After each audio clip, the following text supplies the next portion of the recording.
He about my sunglasses. So we're going to start here shortly, and I'm going to go through the process. We have 4 candidates here, as you can see: Craig Contra, Ricky Cox, Mike Wilson, and Dave Mcdowell. We have a whole bunch of questions. We're trying to organize them in a grouping so they can be asked, and so we can help each other. We have a 3-minute opening speech. We have questions that give you up to 2 minutes to answer the questions. We hope we get through to about 10 questions. Close is 2 minutes. We have 3x5 cards that people have been bringing us questions. We move them all to that so we have them. 1 question per card. If you got a question you want to ask, raise your hand and JP will come to you. We'll get at the moderator tonight is John Lee. He moderated the last one we did in Southern. And I want to thank the candidates, everybody for coming, the media team. This is being live streamed. And I'd like to start off with the pledge. Thank you. Flags right to your right.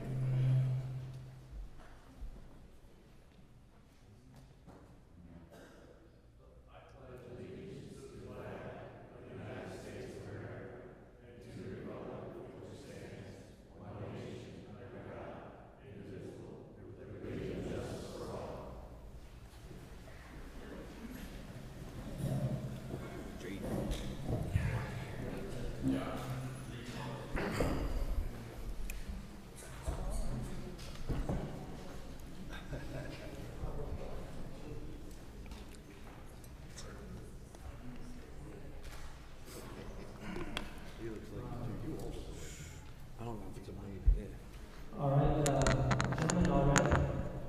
All right, Mr. Contra, we're going to start with you. You can start in the opening speech. I'm Craig Contra. I served the citizens of Calvert County for 33 years as a deputy and a supervisor. I have proven my integrity, leadership during that time of service. I retired in 2020, but my heart, I'm not done. The county has been good to my family, myself, and it's time to give back. I'm running for sheriff to protect your rights and the rights of men and women who put their uniforms on every day and wear it with pride, serving with honor and commitment. As your sheriff, I take my oath seriously.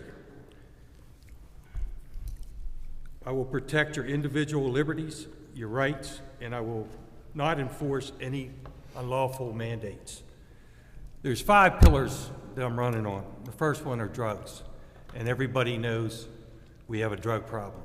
And I believe I'm the most experienced drug person up there. I've worked narcotics for 9 years as a deputy. We have the same amount of people in narcotics now that we did 12 years ago.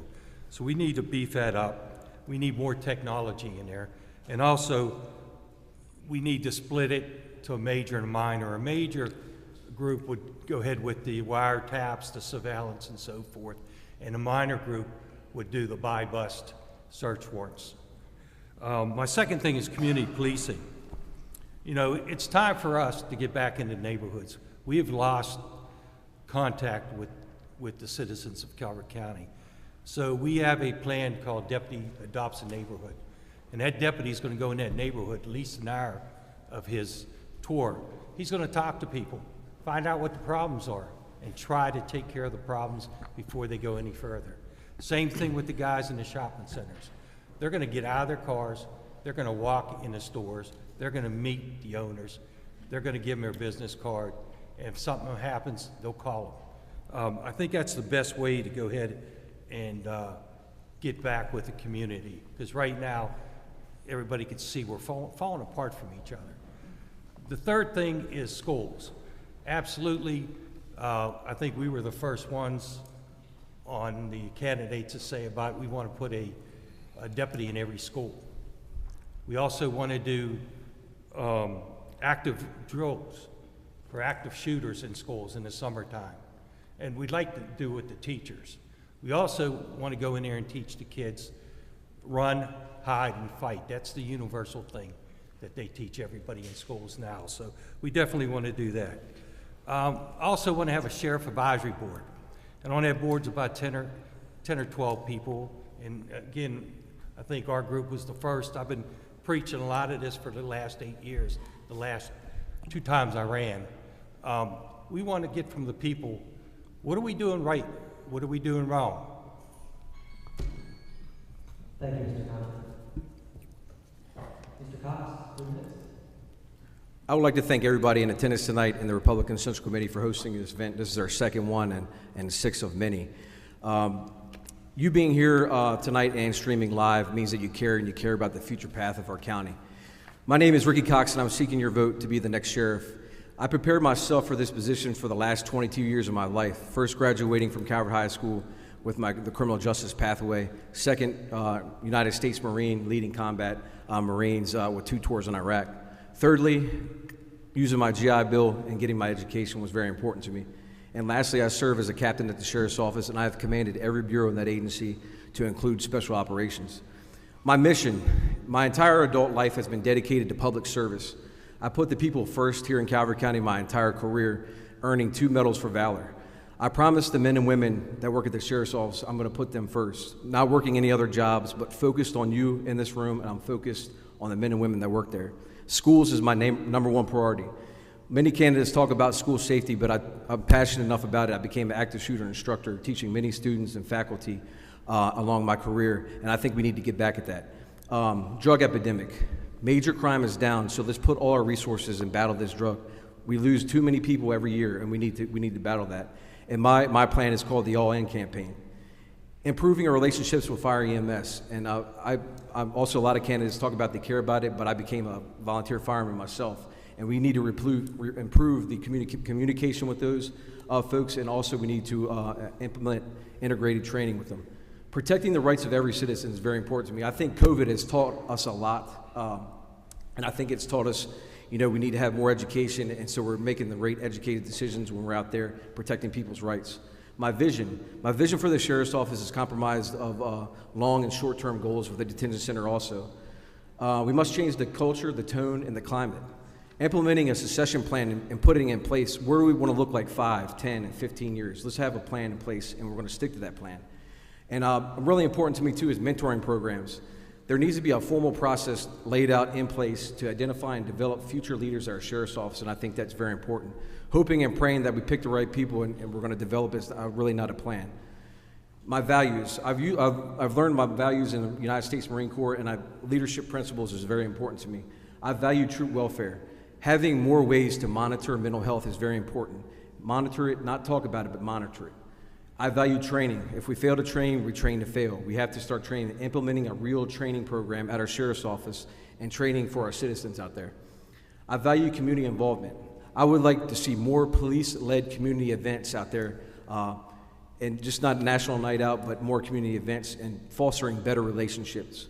And these are the reasons why I want to be your next sheriff, and that's why I'm asking for your vote now until July 19th, and thank you. Thank you, Mr. Cox.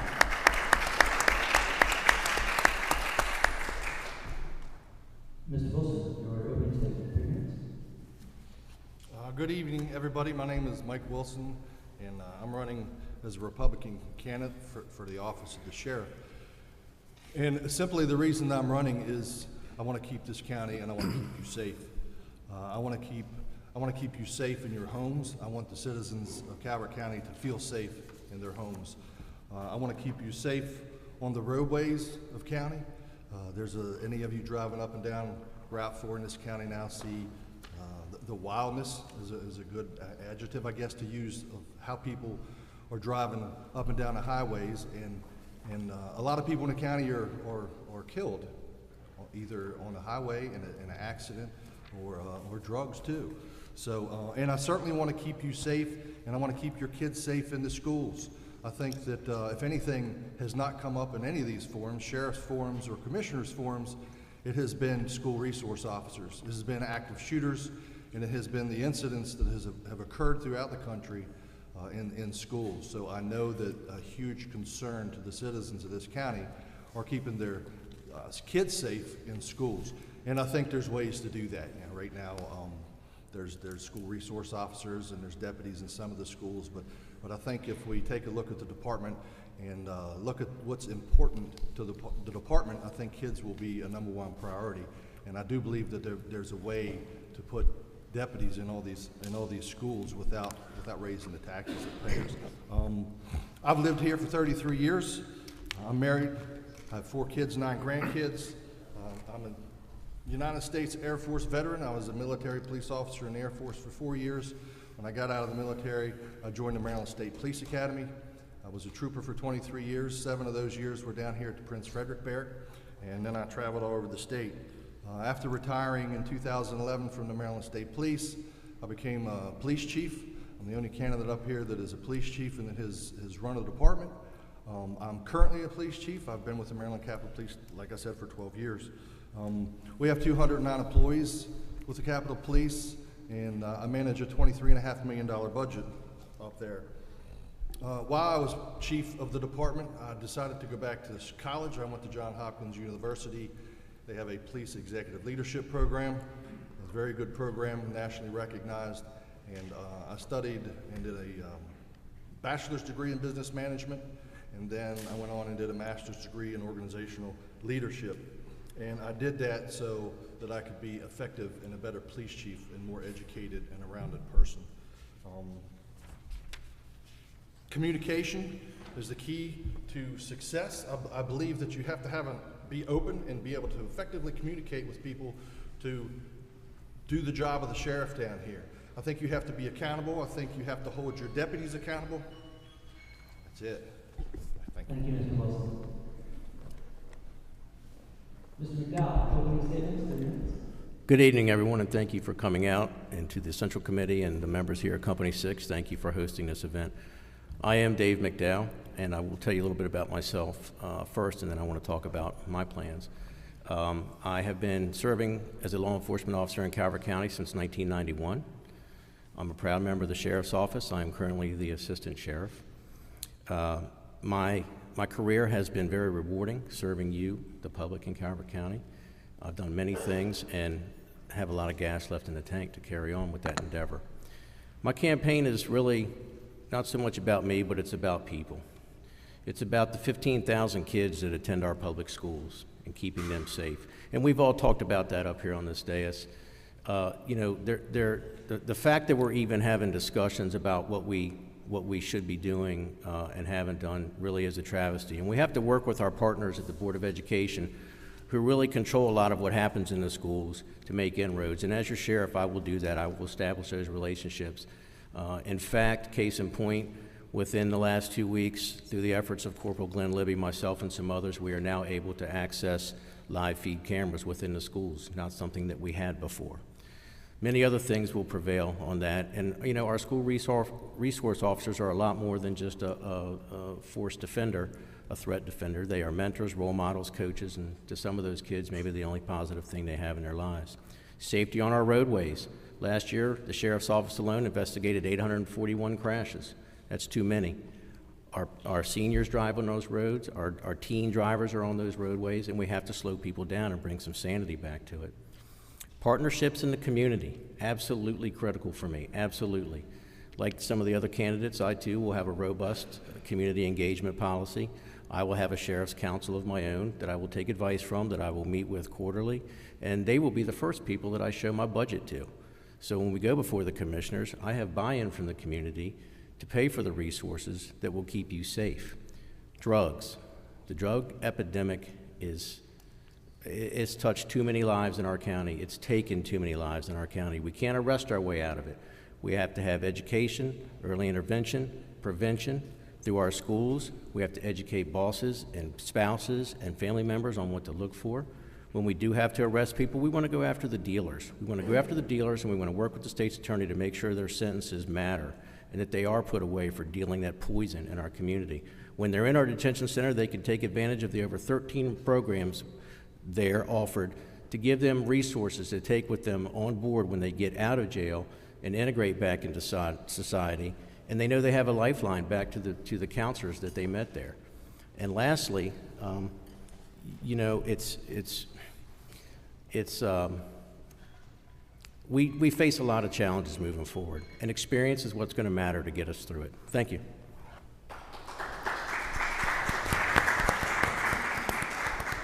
Thank you, Mr. McDowell. All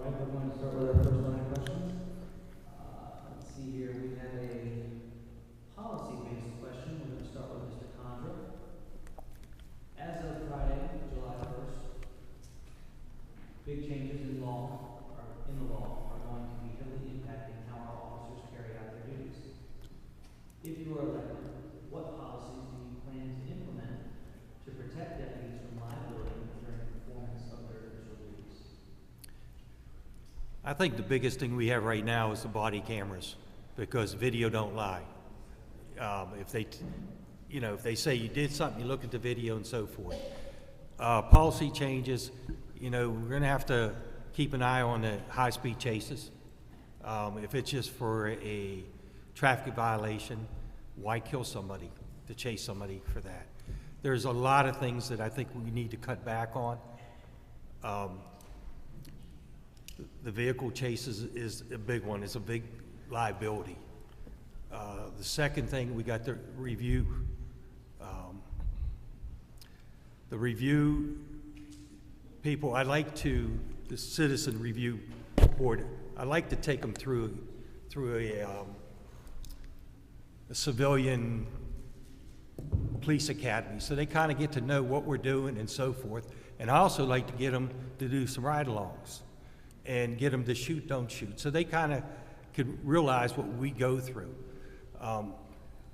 It's here. There's nothing we can do about it. We can work with them. Hopefully we can work with each other, gain each other's trust, and they could find out Calvert County Sheriff's deputies are a bunch of great guys. Thank you. Thank you, Mr. Cox. As Mr. Contra said, police work has evolved.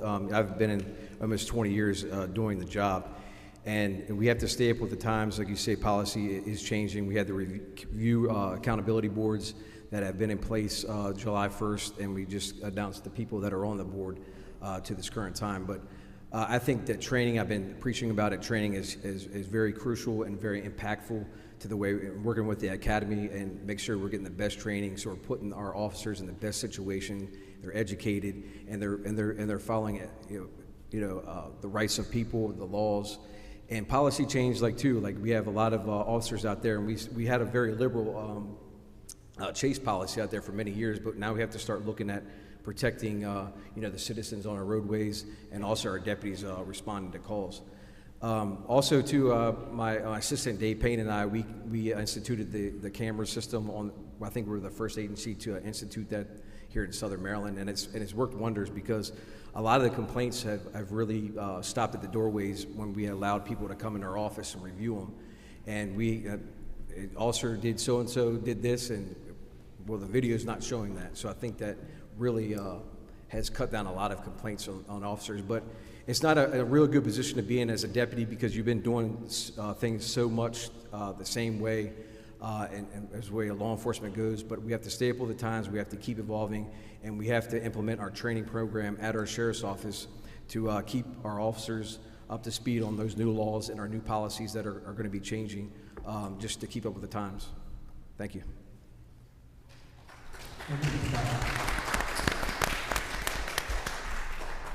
Mr. Wilson.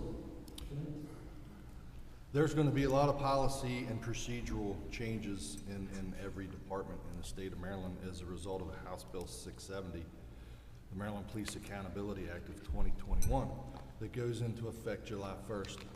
That's right around the corner. And Calvert County has actually done a pretty good job, the commissioners, of putting together the document needed to establish and meet the criteria of this bill that was passed through the legislature. The goal here was to build trust and legitimacy back into the community, and to have citizen input involved in administrative processes with police departments and with the sheriff's office, whether mostly administrative issues and charges within inside of the department. But it creates, the law that passed creates a lot of things. It repeals LEOBR. It alters Police Training and Standards Commission. The Police Training Standard Commission just finally put out, I think yesterday or the day before yesterday, a great big document on a matrix of, matrix is a disciplinary matrix that would states and counties would use to hold their officers accountable, and it would be consistent. So police accountability boards, the administrative charging committees that members of the community are going to be part of, all that is policies and changes that are going to have to occur, and probably are already occurring inside the sheriff's office. I know that the department that I'm at now, we have already implemented a lot of these policy changes in the department. The other reason to change policies in the department, and I know you've heard they talked about pursuits and training and education. It's imperative that these police officers and deputies down here in the sheriff's office are trained on the changes in the law that have required, because they're the ones that are going to be held accountable. You'll hear information like necessary and proportional as it relates to use of force. That was 2 minutes.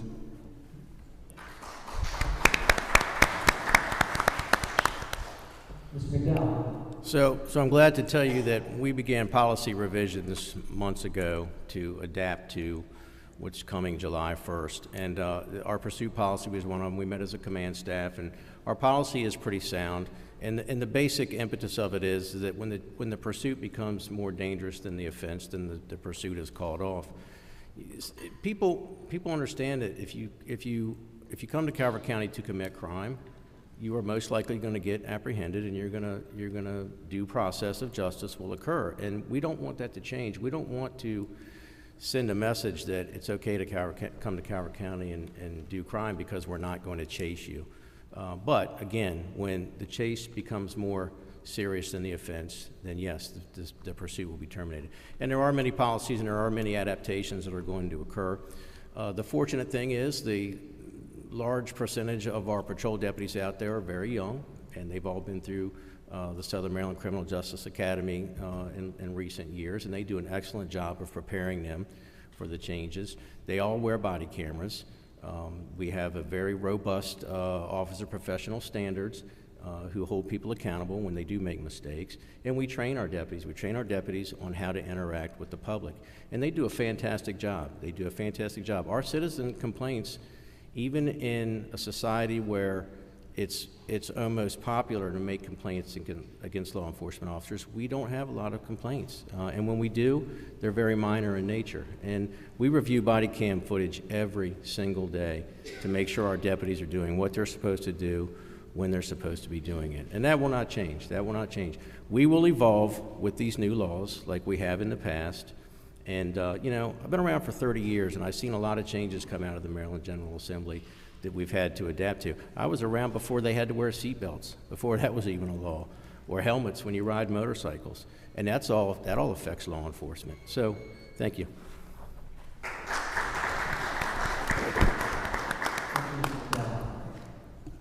Our next question, we'll start with Mr. Cox. What specific changes or new initiatives have you brought about that will affect the entire workforce of the police department, and what were the results? You say currently? I will assume that the question is framed in your intent, yes, as sheriff. Okay. Like I talked about in my my opening, is instituting that training that program at the sheriff's office. Been an instructor since 2006 at the office, and I've been an instructor in the United States Marine Corps as well, teaching Marines how to shoot, martial arts instructor there too as well. But instituting that training program and changing our patrol shift, and I've already introduced this to our FOP, I think that we can have that overlap system which works for patrol, so we stay up to current on our policy and our training, and we can either hit the schools up and we can know the layouts. I think that's very important, because I don't know if any of y'all have stepped in the schools out here. I mean, my wife, her first school was Southern Middle School, and I still get lost in that building. So right now, school is out right now, so we should be in the schools doing that. So implementing that training program, we have awesome instructors too as well. And we talk about the budget. If we institute that, we can bring other agencies in, and we can charge for that training here.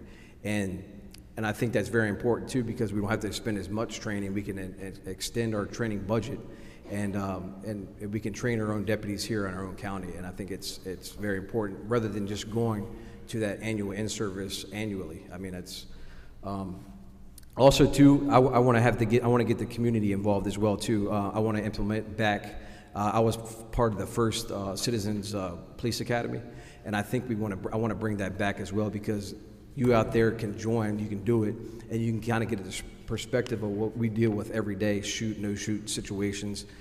You get the CIT training is very important too as well. The crisis intervention team on how to deal with people with mental illness, and I think de-escalation training as well. And I think that, you know, training is a key to success, and the Marine Corps always preached it when I was in, and I think it's very important, and training is going to be my key. Thank you. Thank you, Mr. Cox. Mr. Wilson? Could you repeat the question, please? I can. What specific changes or new initiatives have you brought about that affect the entire workforce in the Sheriff's Department? And what were the results? So, as I told you before, I'm not currently in the Sheriff's Department. I've never been in the Sheriff's Department.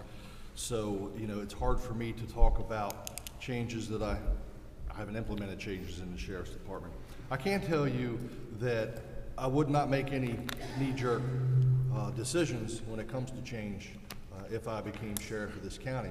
I think that you have to take the time to get into that department and see what is working and see what is not working, and then collectively have a conversation with leadership inside of the department on what needs to change and how to change it. I can, however, talk about changes that I've made in the Maryland Capitol Police. In 12 years, I've completely turned that department around, and I've turned that department around through communication and effective communication and working with people, communicating, talking to people, listening to people. We've added $10 million worth of video management systems and closed circuit televisions up where I'm at. I've brought in up the building security in those buildings. We implemented a K-9 program with the department. I have 4 explosive dogs now that we never had before. I consolidated a state law enforcement agency under our department about a year and a half, 2 years ago. And the reason we did that was for effectiveness for the state of Maryland. It was cost effective to do it, and it benefited both departments to do that. I've reorganized the department twice now. Thank you, Mr. Wilson.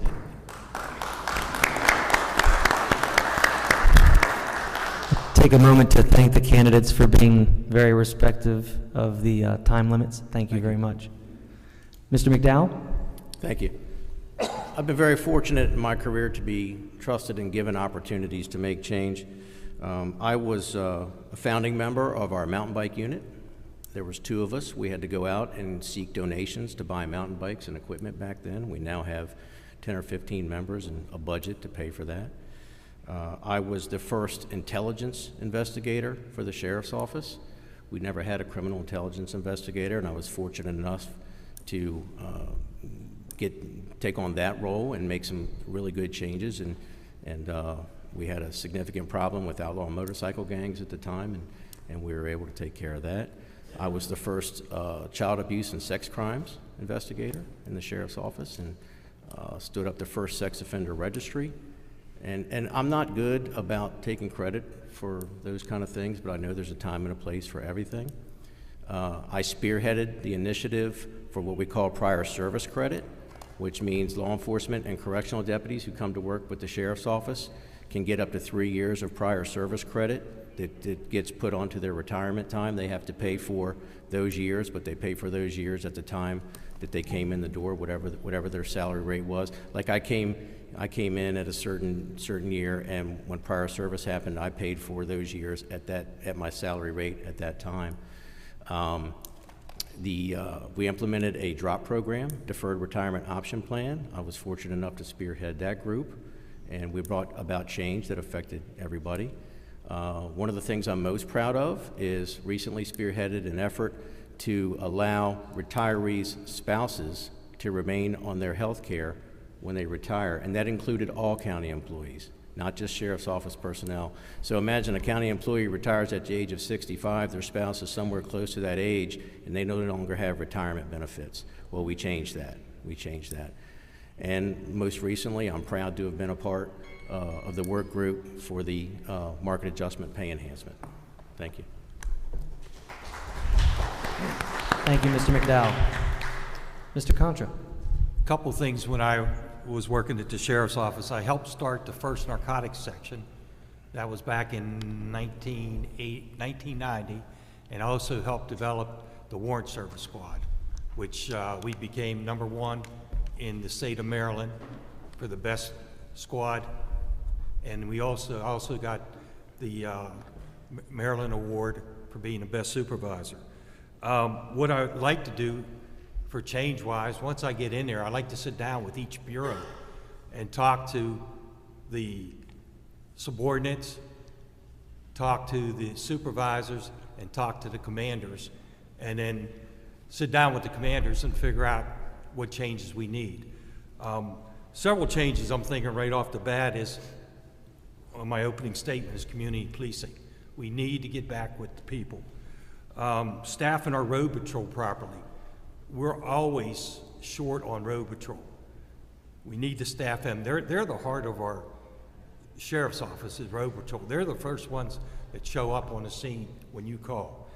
Another thing is to get the deputies to ride through the schools, parking lots, to help the security of the children. Even if they go in there and stop in a parking lot and do a report, the car's in the parking lot. The car prevents anybody from going in there. Another thing, I like to do more active shooters in the summer in the schools and have the people that are in that patrol area go in that school so they get to know what the school looks like and how to enter it. Hiring process. We need to reach out and go a little further to find more qualified people. I'm not saying we don't have qualified people here, but lately the people we've been hiring, as you could see in the last 6 months or 7 months, we have a lot of alcohol problems. Thank you, Mr. Contra.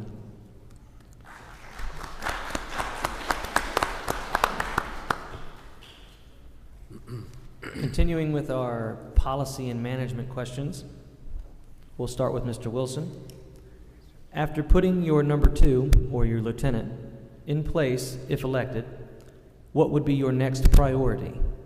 Please give us 2 short-term goals and 2 long-term goals.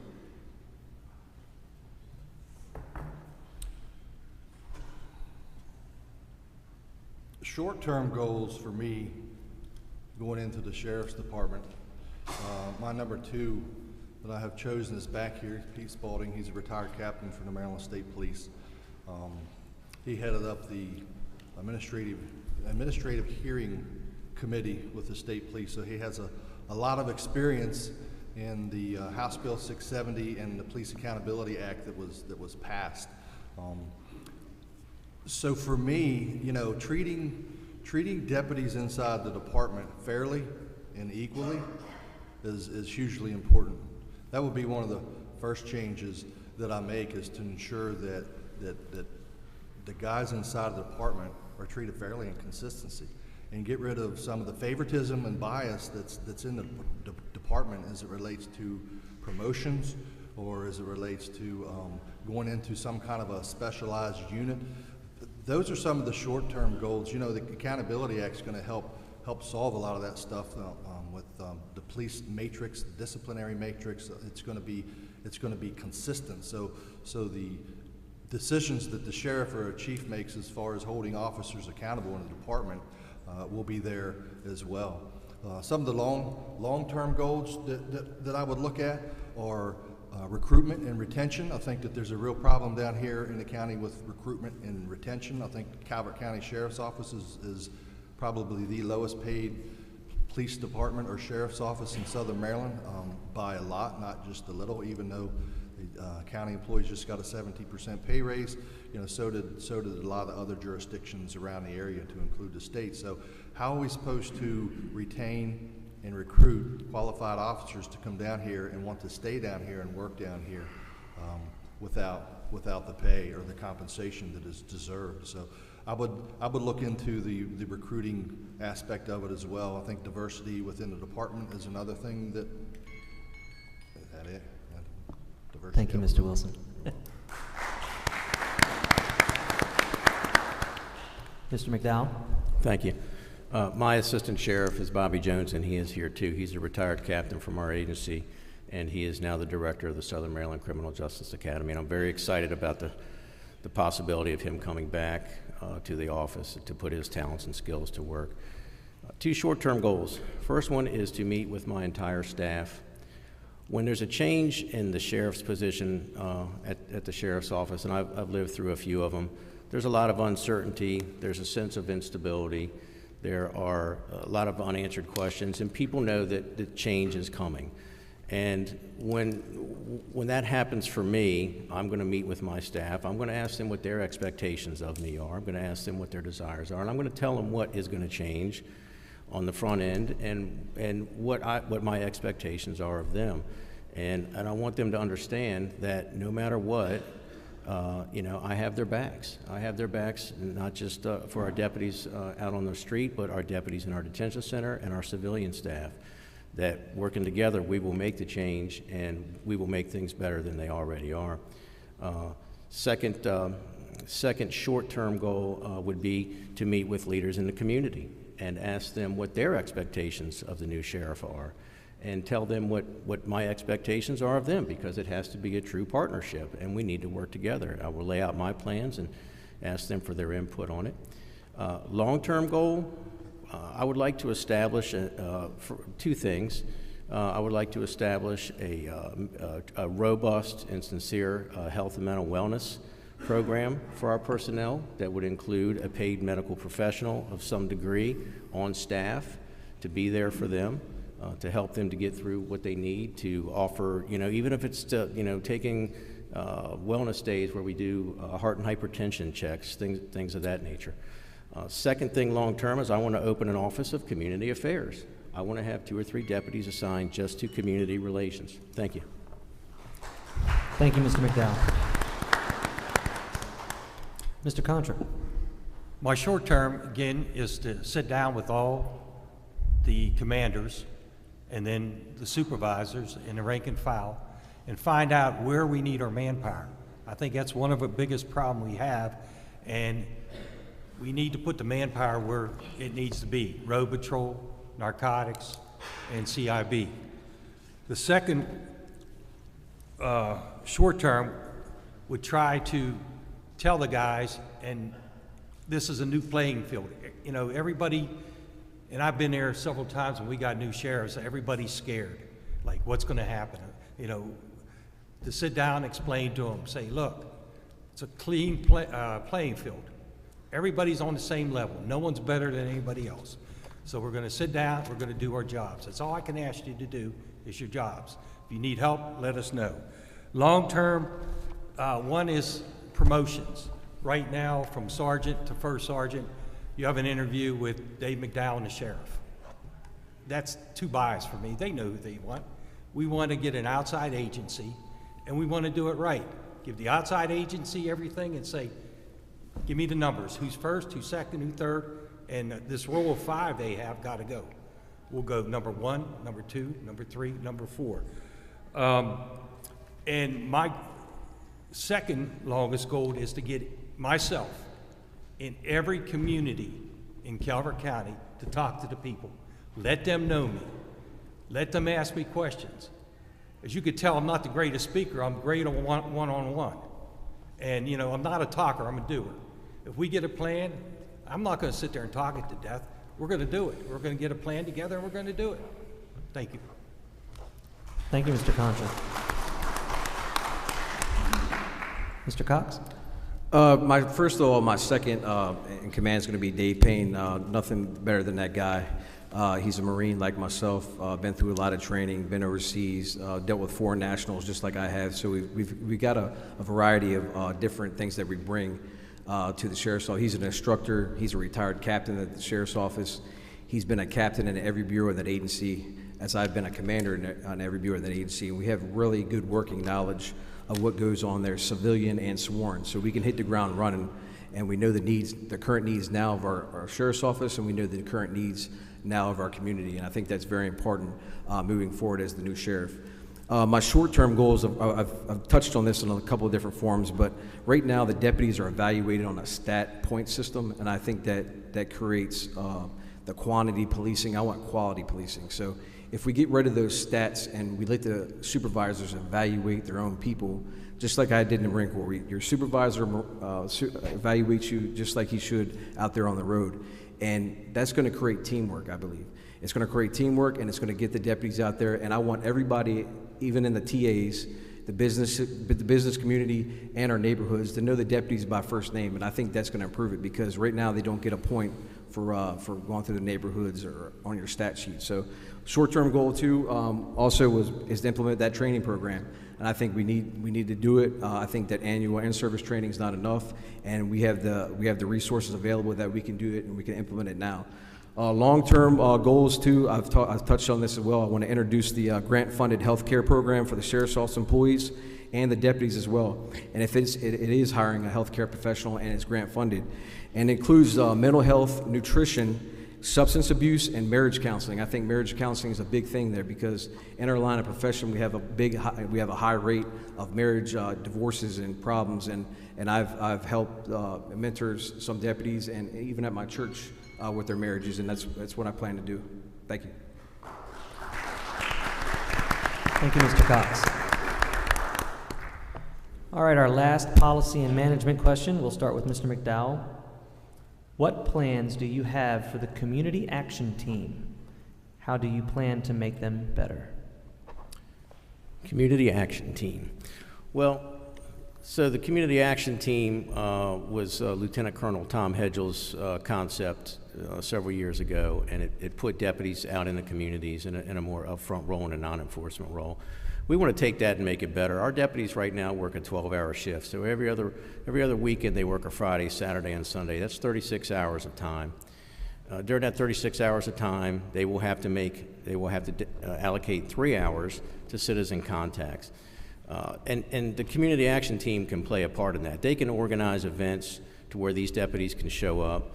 Community action team can be put to work for crime abatement. We can put them in shopping centers at holidays to make sure shoppers feel safe going to and from their car with Christmas gifts. They can make sure the cars are locked. We can do safety reminders on that. They can do our daycare visits. They can do our birthday drive-by parties for us that have become very popular. They will be touching our kids in schools through resources and anti-drug information, anti-bullying information. There is a number of different things that I have in my mind for the community action team. Sometimes maybe even just visiting some of our senior centers, just to pop in and say hi, and brighten their day just by being there. And being role models. We want to bring a more robust DARE program back, and the community action team would be a part of that.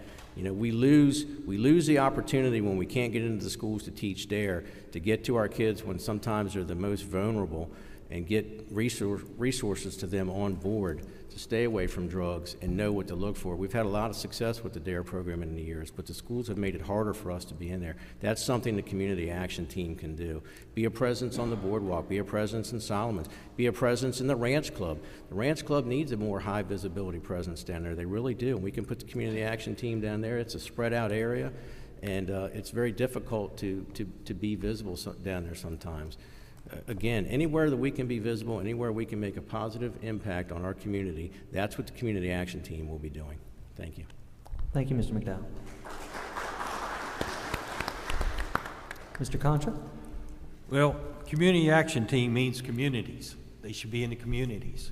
They should be the motorcycles. Kids love motorcycles. What's the best way to talk to a young kid? A cop on a motorcycle. Get them in there. Let them talk to the police. Let them know that they're there for them. Same with, we have a lot of issues with speeding in the neighborhoods, constantly getting complaints. That's the best thing for them. Let them get in there and do it. Another thing they're used for is like 4th of July, where there's a lot of crowded people where they can get the bikes in and out. Any event like Tiki Bar opening and so forth, use them for that. They should be wherever we can use them, any type of event we can use them, they should be there. And if there's no event, they should be in the neighborhoods. They should be talking to people. They should be stopping cars if they're speeding. They should be in the shopping centers. They should be doing everything what they can for working with the community. Thank you. Thank you, Mr. Contra. Mr. Cox? Community Action Team, I think the name has changed multiple times over the years, but like Dave McDowell said, that Colonel Hedgel's idea, it was great. I think the intention was really there, but it was tasked to the full-time Special Operations Team, which I was well, I was currently in, myself and Dave Payne started that thing and we got it off the ground. So the intention was to get in the communities for the major events that we have. Right now, I think the CAT team is really tasked with really a lot of things to do and with not enough manpower to do them. I think they have 5, 6 deputies that are assigned to this team. And what I wanted, so it was intended to do the traffic safety unit. So we wanted to get out there on the roadways and we wanted to run radar where we had a lot of crashes, where we had a lot of speed complaints. But the community action team, like you see them out there running funeral escorts, they have a lot of those. They're tied up a lot with that. And I think everybody likes it, and I think it's very deserving for somebody that in our county that's passed that they get that escort that they need. And me as the sheriff, I want to continue that, but we have to find other resources and to really get this community action team to do what the job's intended for is to have the community connections that we need. And I want to bring back that, when I first started, we had the resident deputy program. So you would have a deputy assigned to your area, and how I would implement that in there was I would use the elementary school district system, and you would have a deputy assigned to that area. And if you have an issue, you would reach out to that deputy, and he would kind of solve it or follow, because we miss the follow-up a lot. You call the office, and they tell you, yeah, your complaint, but it never gets followed up on. So somebody's responsible for that. And I think the community action team needs to really get back in their communities and do the job they're intended for, and really have a good traffic safety unit to do those types of details, and let the community action team be in the community like you're supposed to do. Thank you. Thank you, Mr. Cox. Mr. Wilson? There's a couple things I would do with the CAT team down here in the county. Listen to what all they do. Neighborhood watch programs, traffic control special events throughout the county, coordinating funeral escorts for local funeral homes, conducting commercial and residential security surveys, assisting with drug take-back coordination events, National Night Out program, Shop with the Cop, planning mock crashes at the Calvert County high schools, meeting with different communities, clubs, and businesses. There's a whole list of things that this team's responsible for, and like you just heard up here before, there's only 5 or 6 guys in that department to do it. So I think combining the current CAT team with some another kind of community policing would be advantageous to the department and to the citizens of the county. Every police officer, every deputy in the county here needs to be more involved in community policing and to get out of their vehicles and meet these business owners and to interact with the citizens and to drive through the neighborhood. So there would have to be, in my opinion, a plan to reinvent the CAT team, maybe put some more resources toward the CAT team, whether it be money, grants, or additional personnel that could help adequately meet the demands of what the community is looking for. So that's what I would do with that. Okay. Thank you, Mr. Wilson. All right, we have our next question is going to be immigration related. We will start with Mr. Contra. As sheriff, will you be proactive and fully cooperate with ICE in their enforcement of immigration laws? Answer to that is yes. If they have a warrant for them, yes, we will go assist them and lock them up. For us to go and just ask them for a green card, I believe that's an immigration's job, not our job. But yes, we would help them 100% when they come in the county. Whatever they need, we'll assist them in any way, manpower or whatever. They need transport, we'll transport it. Whatever they need, we will take care of it for them. Thank you. All right. Mr. Cox? Can you read that question? I sure can. As sheriff, will you be proactive and fully cooperate with ICE in the enforcement of immigration laws? I absolutely 100% back of whatever they do of that federal agency. And I can speak upon me working here almost 20 years here at the sheriff's office. I haven't really had any run-in with ICE, but with the new administration, the President of the United States, and the borders are not being protected, I see this being an issue coming here in our county. And as sheriff, you know, I fully cooperate of what they have going on and all the resources that we do have, our detectives. We have also a good, awesome special operations team that does a lot. And a lot of them, we already deputized as U.S. Marshals too as well, so we do have the powers of a federal agent. So, you know, me as a sheriff, I will give them anything they need to enforce the law. Thank you. Thank you, Mr. Cox. Mr. Wilson? The simple answer to that is yes. There's, you know, immigration and sanctuary cities, and whether illegal immigrants have rights or don't have rights, and that are held in different institutions. You know, the sheriff down here is going to enforce what's constitutional and what the law is and what the law says. So, as far as I'm concerned, yes, we would enforce any kind of immigration violations that are brought to the office of the sheriff for prosecution. And I would also reach out to the local state's attorney down here to solicit advice from the state's attorney's office as well. So, thank you. Thank you, Mr. Wilson. Mr. McDowell? I will 100% cooperate with ICE or any other federal agency who has a detainer for anyone. It doesn't matter if federal, state, local, illegal immigrant or not. If you have a detainer or an open warrant and you find your way to the back seat of a deputy sheriff's car in Calvert County and in our detention center, I will certainly cooperate with that. It seems like of late we are giving this country away one border at a time, and I will do anything I can possibly do as a sheriff who also upholds the Constitution of the United States to prevent that, at least in Calvert County, from happening any further. So yes, that is my answer. Thank you, Mr. McDowell.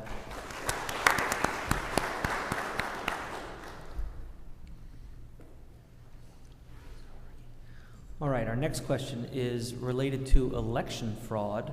In response to the documentary, The 2,000 Mules by Dinesh D'Souza, would you investigate the 2020 election fraud if video evidence surfaced? We'll start with Mr. Cox. Could you read that one more time? Sure.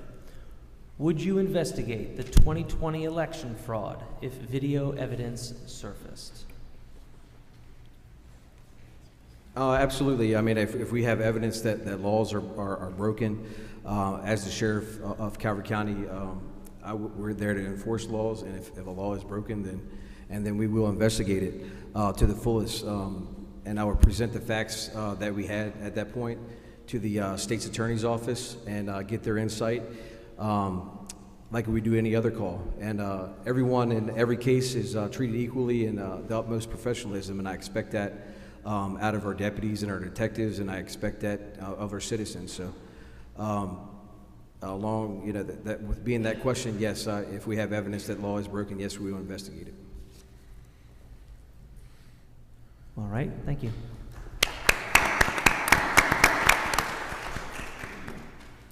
Mr. Wilson?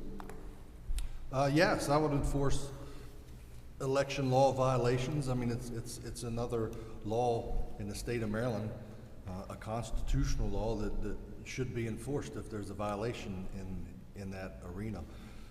I think once again, talking to the state's attorney's office as far as election fraud goes is an important avenue that a sheriff should take to seek some advice on how to do it. And another reason for that too is to reach out to the Attorney General's office and reach out throughout the rest of the state, because if there's election fraud here in your county, the chances are that there's probably that type of issue going on in other parts of the state of Maryland. So there could be more than just a local county violation with fraud in elections. So yes, I would definitely enforce that. Thank you, Mr. Wilson. Mr. McDowell? I'm good on the question. Yes, absolutely. I'm familiar with the 2,000 Mules movement. I sat in on a little bit of a webinar today about that, but knew about it prior, and absolutely would enforce those laws. Election laws are like any other law, and if they're violated, an investigation will be conducted, and the proper action will be taken. I'm actually working on some resource material now to get out to my personnel, just so they're familiar with it, in case a citizen comes up to them and tells them that, hey, this happened or that happened, just so they have a familiarity. And also want to reach out to the public on what to look for with election fraud, because, you know, there's usually a pretty good voter turnout in Calvert County, and citizens in Calvert County really care about the voting, the election process here, and I think if we give them something to look for, they will take us up on that and look for it. So hopefully we don't have any issues. Thank you. Thank you, Mr. McDowell. Mr. Contra? Of course we'd investigate it and take it to the state's attorney. But why should we do that? Why don't we be proactive and have a deputy assigned there to oversee it, to make sure that it's not going to happen? Why go through all this investigation where you could go ahead and just put a couple deputies there, let them observe, and if they see something wrong, then go from there. If not, no. Thank you. Thank you, Mr. Contra. So, Mr. Contra, you were very intuitive. We did a quick edit on this question, too, as a follow-up. So just, I'm going to go right down the line and just give me a quick yes or no to the follow-up question. Would you support video surveillance of the county's drop boxes? Absolutely. Mr. Cox? Yes. Mr. Wilson? I would if it was a legal thing to do. You know, there's certain laws that apply as it relates to elections. I'm not sure that videotaping is one of them, but if it was a lawful act, absolutely. Mr. McDowell? Yes. Thank you.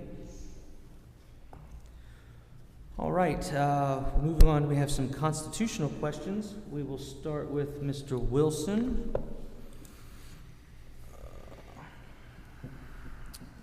According to the Supreme Court case Cagnelia versus Strom regarding red flag laws, they are unconstitutional. How would you direct your officers to respond to an inquiry for red flag? I don't think it's up to the sheriff to decide what's constitutional and what's not constitutional. I think that's up to the judicial system and the courts here in the state of Maryland. And those type of laws can also be challenged, and they many times are. But I am not personally opposed to some of the red flag laws that are in place here in the state of Maryland right now. You know, red flag laws here are designed to keep firearms out of the hands of criminals or out of the hands of people that have mental illness and shouldn't have a gun at all. So I'm not opposed to red flag laws as long as they are constitutional and that they don't violate the Second Amendment and the Bill of Rights. And I don't think that they do. So thank you. Thank you, Mr. Wilson. Mr. McDowell? So we've broached this subject before in previous forums, and I echo a lot of what Mr. Wilson said. So 2/3 of domestic partners who are killed every year are killed by gunfire, by gunshot. Mental health and mental illness is plaguing our nation right now. Suicides are through the roof, and the predominant method is by gunshot. So when red flag laws are applied properly and within the intention of the law, I definitely do not have a problem with them. High-risk protective orders fall kind of into that same category. Last year, Calvert County, there were 13 firearms seized in high-risk protective order cases, and 13 of those firearms were returned. And the thing that people overlook about the red laws typically, or most often, is they don't believe that there's any judicial review in those matters. But there is, in fact, judicial review. Once the guns are seized, there is an opportunity for the respondent in those cases to come before a judge to plead their side of the story. And I'm certain that there have been instances where people have maybe gotten over on the courts and people's guns have been taken, based on not factual information. And that's never the outcome that anybody wants in the judicial system. But there is judicial review, and I do see the need to seize firearms from those who are going to harm others with them or themselves. Thank you. Thank you, Mr. McDowell. Mr. Contra? I believe the red flag law, laws it's for people that have mental health or convicted felons, shouldn't have guns. As Dave was saying, a lot of guns get taken because an order is put on them. But the problem is a lot of people have guns that their grandfather has. And the problem with that is when you try to go get your gun back, if you don't have proper paperwork saying it's not yours, then you don't get it back. They burn it up. And that was somebody from, from your father back. Definitely, we want to keep it away from mental health people. That's where most of our accidents or shootings come from. And I'm not opposed to it. Thank you. Thank you, Mr. Contra. Mr. Cox? You said that laws were unconstitutional, correct? Enforcing laws that are unconstitutional? Yes, the Supreme Court case Yes, right. found that Unconstitutional. they are unconstitutional. Yeah, just like the candidates set up here, like there's reasons why red flag laws are in place for domestic violence, for convicted felons, to keep them out of the hands of people that deal with mental illness. And me as I'm a patriot at heart, and I've swore to the oath, and I protected our country at 18 years old, giving my life, put my life on the line. And I lost a lot of friends along the way, but we're trying to enforcing laws that are unconstitutional.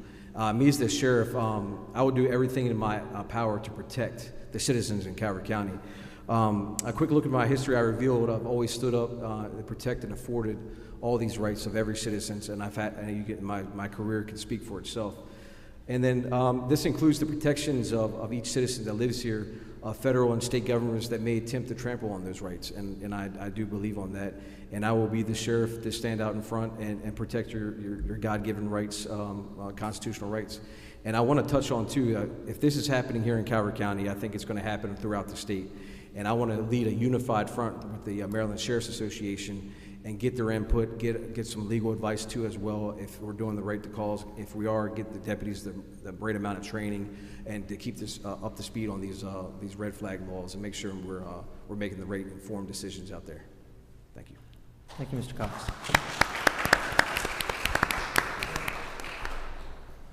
The next question, we'll start with Mr. McDowell. Will you provide mandatory training for every current and future sworn deputy in an accredited class in the entirety of the United States and Maryland state constitutions? Yes. Did someone tell you I was going to do that?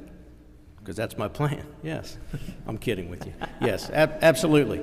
I believe it's a responsibility of every law enforcement officer to know about the Constitution and the Bill of Rights and every aspect that governs how we enforce the laws. And the state constitution as well.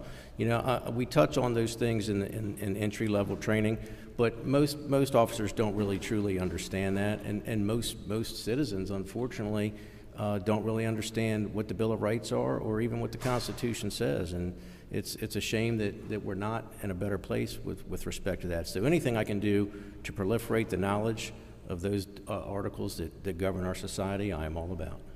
Thank you. Thank you, Mr. McDowell. Mr. Contra. Yes, I think we need a little bit more in our academy with the Constitution and Bill of Rights. I also like to get Sheriff Mack, who's not familiar with Sheriff Mack. He's a very constitutional sheriff. I'd like to get him down here one time, at least talk to the whole sheriff's office or just talk to the commanders and get his knowledge of everything. So it will help us understand exactly what we can do, what we can't do. Thank you. Thank you, Mr. Contra. Mr. Cox? Yes, I will keep the deputies, and I've been talking a lot about training, and I think it's very important. I think I said training probably, 50 to 75 times tonight, and this being our sixth forum, I think a lot of people is being kind of repetitive, but training I think is a cornerstone of every department to be successful, and these constitutional laws and constitutional rights should be educated through the deputies, through reaching out to our academy, and look at what they're teaching the new recruits out there. So a lot of times we can teach this at in-service training annually, And my new implemented training program, we can stay up to speed on things evolving and changing like we talked about before. And we can do the training immediately right there at the sheriff's office. And I'd be in favor to bring any constitutional sheriff that really has more knowledge than I do. I'm not, I don't have knowledge about all this. I'm not going to say that, but bringing people in here that can make us better and make me better as a sheriff, I would absolutely, I would be in favor of that. Thank you, Mr. Cox. Mr. Wilson? Yeah, the short answer to that question as well is yes, of course.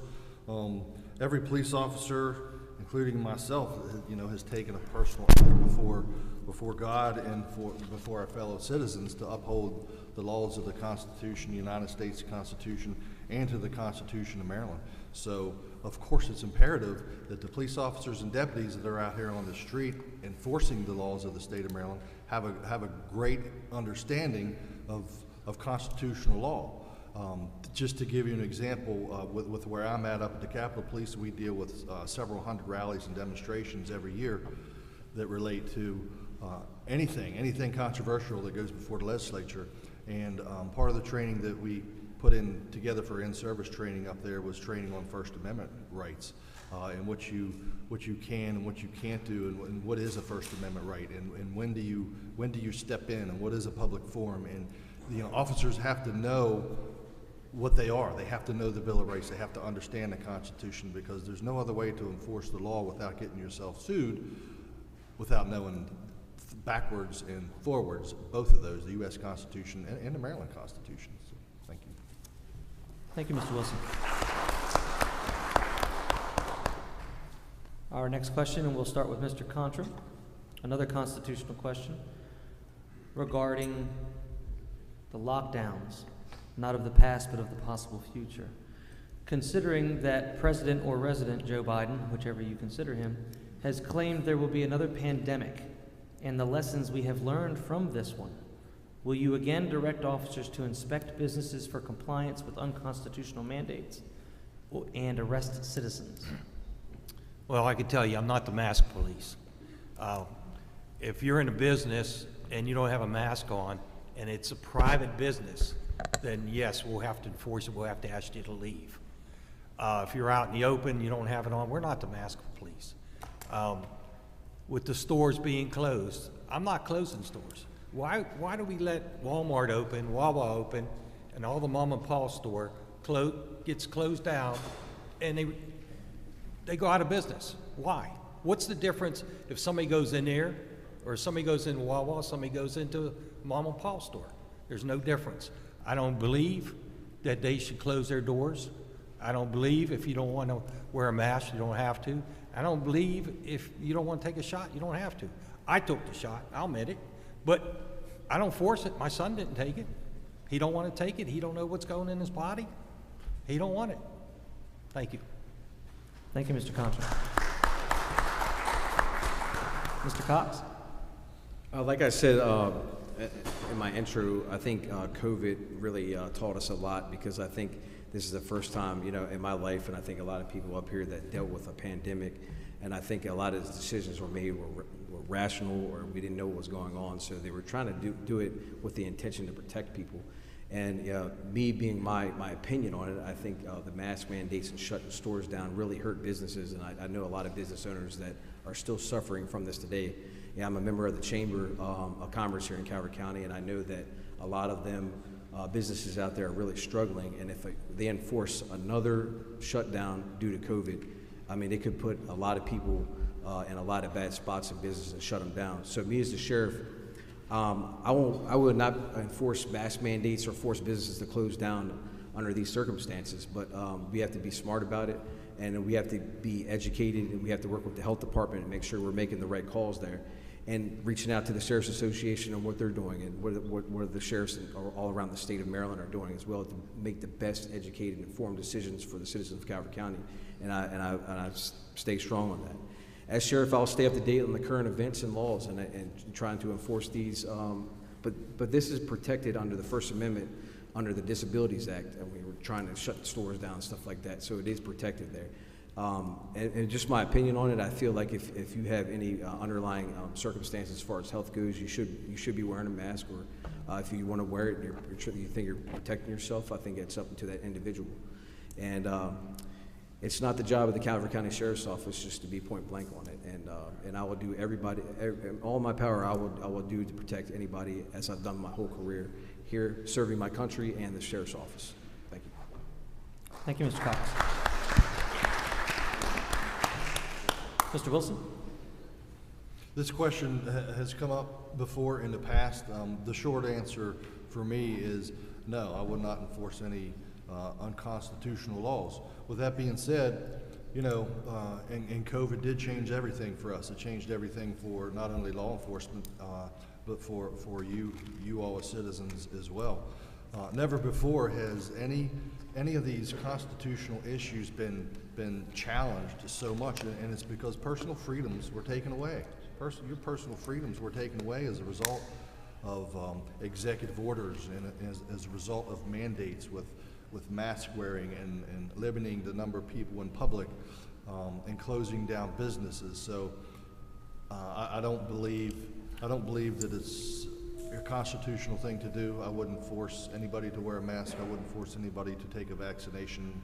I certainly wouldn't encourage that they lose a job because of it. So these are conversations that you communicate with other people in the community, with the state's attorney on the legalities and judicial system on what's being passed and what's not. A lot of these unconstitutional mandates have been already overturned in the Supreme Court.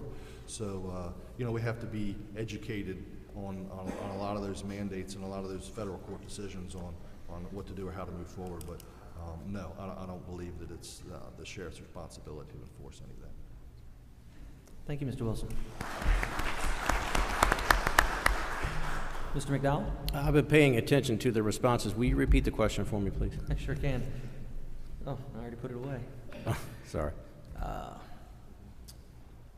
President Biden has claimed that there will be another pandemic, and given the lessons that we've learned in the past, will you again direct officers to inspect businesses for compliance with unconstitutional mandates and arrest citizens? Okay, so to clarify, I would not and I did not. I am the assistant sheriff and was the assistant sheriff through the pandemic, and we did not close down any businesses, and we did not arrest anybody for not wearing masks at all. In fact, that assignment, that task was given to the Maryland State Police very early on because the sheriff made it very clear that we were not going to participate in that. And again, it's an overreach. It's an overreach of government. It's not the responsibility of the sheriff to have people put masks on or to close businesses because they've got too many people in their restaurant or whatever the case may be. That's not what we do. Like Mr. Contra said, if we get called to a business where someone is not wearing a mask and the business agent or owner is there and wants that person to leave, well, that takes it to a different level because now they are trespassing and we are going to have to take some action. But absolutely not would I close businesses or require people to wear masks or any other mandate like that from the federal government. Thank you. Thank you, Mr. McDowell. Our next question, start with Mr. Cox. When a government official violates their oath of office, the sheriff reserves the authority to arrest and indict the official. To do this, the sheriff must convene a grand jury for indictment. Please express your knowledge of this process. To be truthfully honest, I don't have any knowledge of that process. I've never been involved in anything like that throughout my entire career, but like you said, it does violate the oath of office, and we do have the right to be there to make the arrest, but I do everything in my power to follow through with that. But if, you know, I want to get legal advice if we're following, you know, by law, the county attorney, also with the Maryland Sheriff's Association, and getting some advice before we actually make a rational decision. But, you know, I want to make the best educated decision in that situation, the best suit that person who did violate the oath, and actually the deputy that's put in that position, so he's protected as well. Thank you. Thank you, Mr. Cox. Mr. Wilson? Could you repeat the question, please? I can. When a government official violates their oath to the people, their oath of office, The sheriff reserves the authority to arrest and indict the official. To do this, the sheriff must convene the grand jury for an indictment. Please express your knowledge of this process. I have no knowledge of that process. You know, the sheriff and the police officers and deputies down here are, their job is to enforce criminal and traffic law in the state of Maryland and uphold the Constitution. It sounds to me like what you're talking about, Leeds, is not exactly criminal in the code maybe, but a civil type of action. And if I was sheriff and confronted with that situation, what I would do is go to the local state's attorney's office here in Calvert County and talk to the state's attorney's office about the issues that are going on and how this person could be prosecuted. It's not the sheriff that brings prosecutions, to my knowledge. It's the state's attorney's office that brings criminal charges against people in the county that violate state law. So there you go. Thank you. Okay, thank you, Mr. Wilson. Mr. McDowell? I'm stumped myself on that one, and I have to agree with Mr. Wilson on a lot of that. I'd like to know the impetus of the question, because I had no clue and somewhat challenged the theory that the sheriff himself can convene a grand jury and indict someone.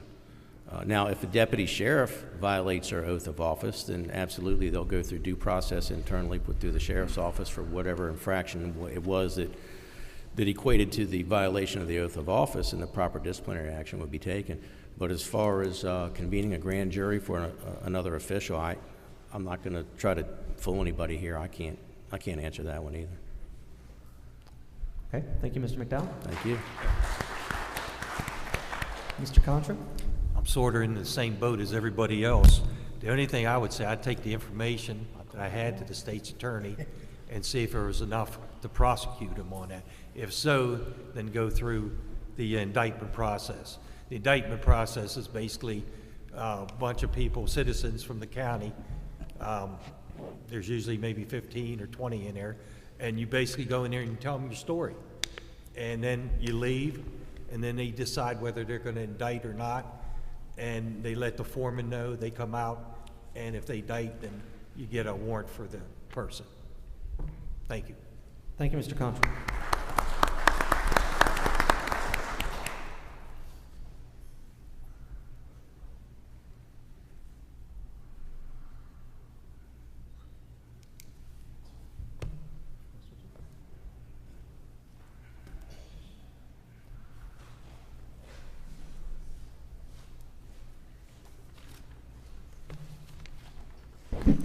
Okay, so we have a last minute change in the question. We have another policy question.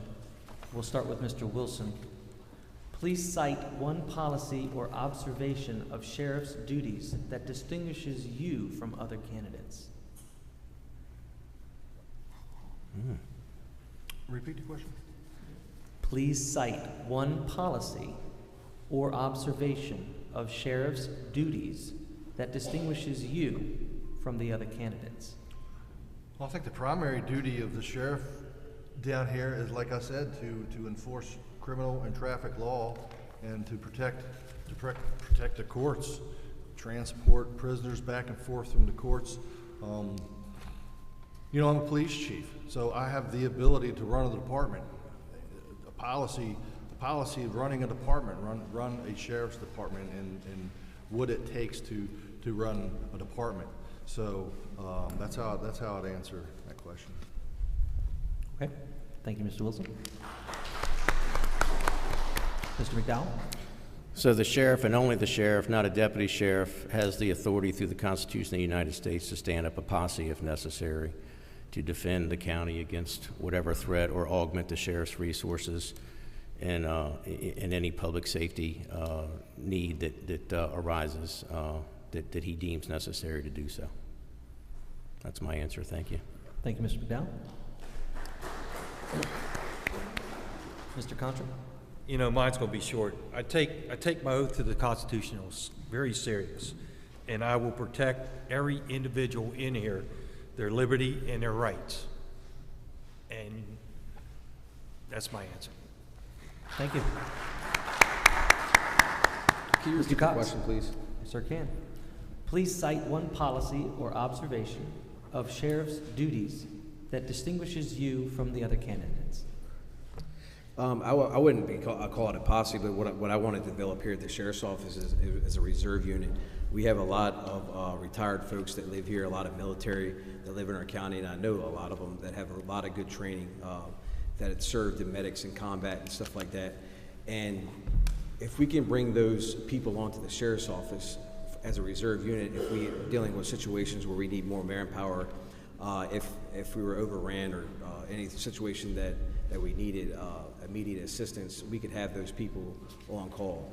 And I think a lot of them right now, we've trained with a lot of them, and we still do. And I think that they would come to our help in a heartbeat, and I think they would do it for free. And then we could implement them right now. I think if we could pass it with the school board and we get the new superintendent on board with us, and hopefully he is. I've already reached out to him, and he starts July 1st, and I want to hit the ground running with this new superintendent, and I hope we have a good relationship. But we can take this reserve unit and we can put them in our schools that are elementary schools which are unmanned at this point, and they're really accessible by anybody to walk in there. If you wanted to any elementary school, you can almost walk into the place. So having these people on the grounds that are armed to protect our children, and I'm the only candidate up here that has kids in the public or in private school system here, and I take it personal, and we need to protect our kids, and I think we can do that with this reserve unit. Thank you. Thank you, Mr. Cox. That concludes our questions. I'm going to hand it over to Mr. McQueen. Thanks again. Oh, 2-minute speech. Very good. My bad. Sorry. So we will start with Mr. Wilson, I guess, for 2-minute closers, and we'll go in the same process. So let me just start by thanking you and thank each of these candidates for going through this process. This is our third forum, and we've all put a lot of work and effort into being here and responding to the answers that are coming up to us. So there's going to be so many different challenges for the next sheriff in this county. Look at everything that's going on. The opioid epidemic, COVID-19, budget cuts, staffing challenges, meeting mandate requirements for newly implemented police reform bill, the social unrest, the rise in violent crime that's eventually going to leak into our community, constitutional right issues that are coming up with masks and mandates and everything else. I think that the bottom line is that the people in Calvert County are looking for a sheriff that has the experience, the skill set, and the knowledge to effectively run the department and make common sense, reasonable decisions that are going to positively affect not only the sheriff's department and the deputies inside the sheriff's department, but the community as well. I think the community, the people that I have talked to in the community are looking for a change. They're looking for something different. They're in the leadership of the department. And I have the ability to bring that to the sheriff's department. I'm a police chief, retired Maryland State Police. I've run an agency. I've made several positive changes in the agency that I'm at, and I'll do that here. I'll bring my 36 years of law enforcement experience down here to Calvert County and try to be the most reasonable and effective sheriff as I can. I will listen to you. I'll listen to the deputies in the department, and I'll do the best that I can do at serving and protecting this community. And I think that's what the next sheriff should do. So thank you so much. I appreciate your time. Thank you, Mr. Wilson. Mr. McDowell, closing remarks? Thank you. Neighbors, we've talked about a lot of things tonight, and some have said that it's time for a change, and they're, things of that nature, and they're right. It is time for a change. There is going to be a change in leadership in the Calvert County Sheriff's Office, and we're not perfect. We all know that of recent there have been some things that we did not do well at all, and the consequences were severe. But I will tell you that in 2021, our men and women responded to over 74,000 calls for service with an average response time of 3 minutes and 40 seconds. The national average is 11 minutes. Our deputies are out there in our communities making a difference, and they're saving lives. We've administered Narcan to thousands of people in this county now, saving lives. Our staff are they're trained now better than they ever have been. They're equipped now better than they ever have been. And I'm gonna build on those accomplishments. I'm gonna make those things even better. when I become the sheriff. And I'm proud to say that over the last 10 years, I've been the second in command and affected a lot of that change and brought it to bear to best serve my community, where I live, where my family resides, where my family drives on our roadways and shops in our shopping centers. The deputies in this county are the biggest driver of economic development this county has. If neighborhoods aren't safe, people aren't going to buy here. They're not going to build houses here. If shopping centers aren't safe, people aren't going to come here and take advantage of certain, the amenities that we have. We have beautiful beaches. We have beautiful waterways. We're a very diverse community. You can go from asphalt to swamp in 10 feet anywhere in this county in a lot of instances. So as we move forward, and what I didn't mention to you at the beginning is in my credentials, I also have a master's degree from the Johns Hopkins University in Management Science. I'm a distinguished graduate from the FBI National Academy, and I'm a member of the Maryland Sheriff's Officers Board of Directors. Thank you, and please remember, experience matters. Thank you, Mr. McDowell. Mr. Contra, closing remarks? Most of you know that I'm not new person from here. I've ran 2 other times. And what I've seen in my 33 years is the good old boy system. And that's what I've been fighting for the last 8 years. We need a change. We need to get in the communities. We need to work on drugs. We need to work in schools. We need to work with the businesses. You know, everybody talks and talks and talks. It's time to quit talking. It's time to start reacting and being proactive. Just like with our promotional system, I told you earlier, you know, you have 2 people decide whether you go up or not. They know who they want. The hiring process is the same thing. We need a change. We definitely need change. I've been fighting it for 8 years. And if you want somebody that's going to be honest, transparent, have ethics, trust, integrity, please vote for me, because that's what I've been pushing for the last 8 years. I've lost a lot in my career because I ran against my boss. I lost promotions. I lost pay increase. I lost part-time. But I'm here fighting for you every day. And I guarantee you, when I get elected, I will be here every day. I will be in the communities talking to people. I work for you.